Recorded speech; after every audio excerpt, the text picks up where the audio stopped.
What's up guys, this is RW146 here, back with another walk around video of one of my cars that I haven't covered yet on this channel, but one that should be one of the bigger centerpieces of everything that I'm planning on doing with cars and with my YouTube in general.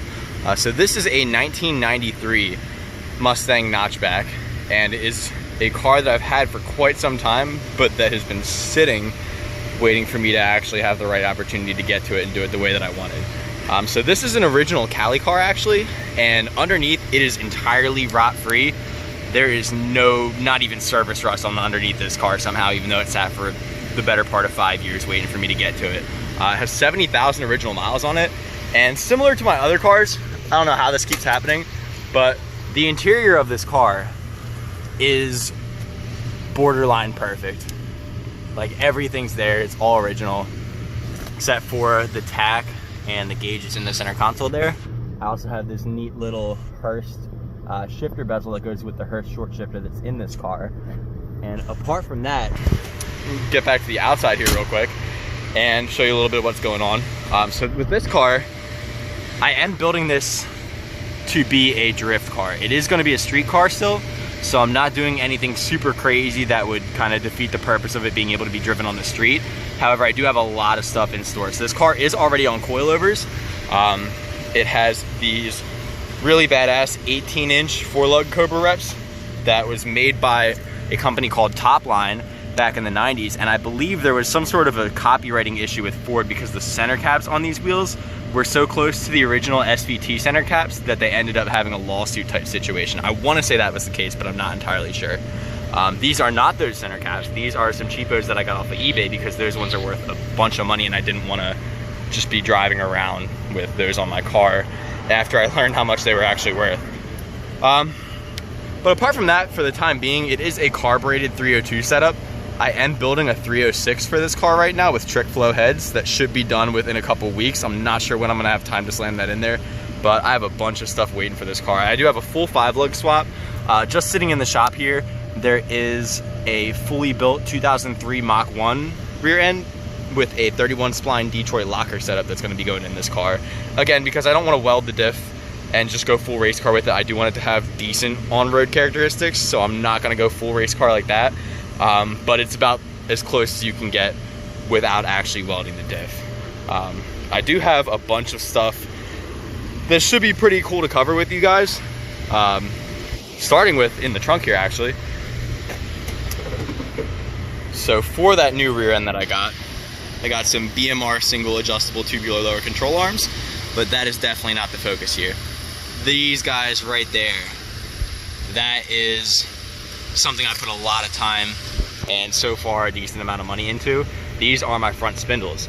So this is a custom spindle modified by a fabrication shop. I gave them specs basically to mimic some of the other kits that are out there in terms of the geometry and the suspension. But this actually started out as a 1996 to 2004 style spindle.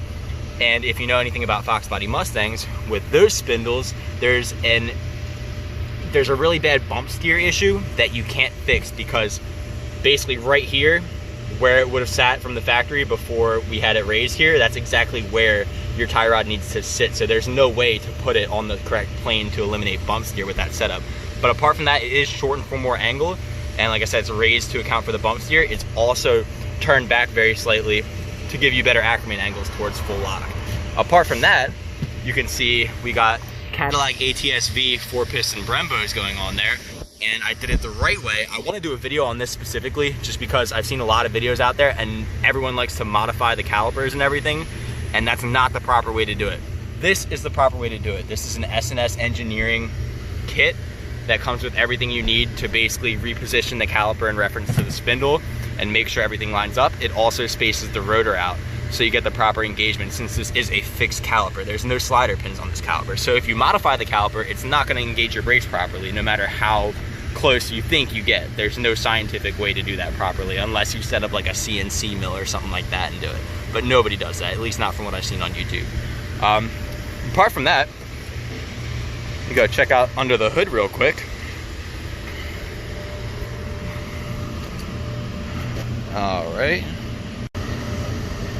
All right, so under the hood of this car is a very basic setup at the moment, but I did do a little work to prepare it for the new setup that's going in there.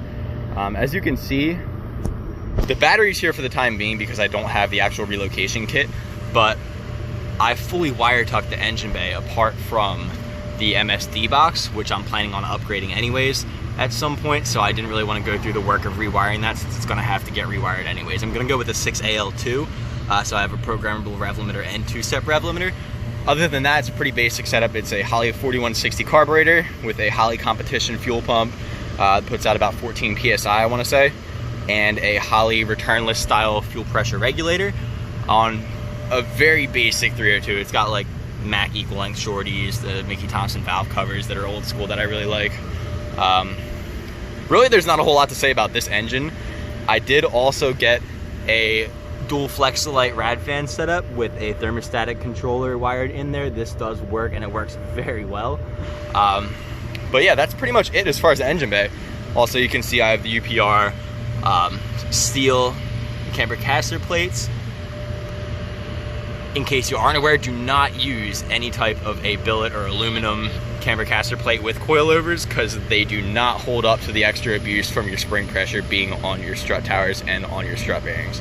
So that's about it for this car for today. I would start it up, but I'm actually battling an issue currently that I think I've narrowed down to the ignition coil, where it just does not like to cold start. It's been a little bit finicky lately, and today it just didn't want to start at all. So I would have liked to start it up for you guys, but I might just put a little burnout video at the end of this to wrap it up for you. But that's about all for today, guys.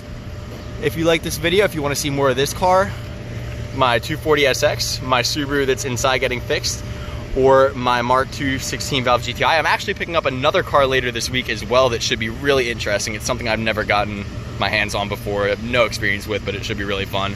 For any of that, please like, subscribe, and share this video, and I will catch you guys in the next update. All right, later.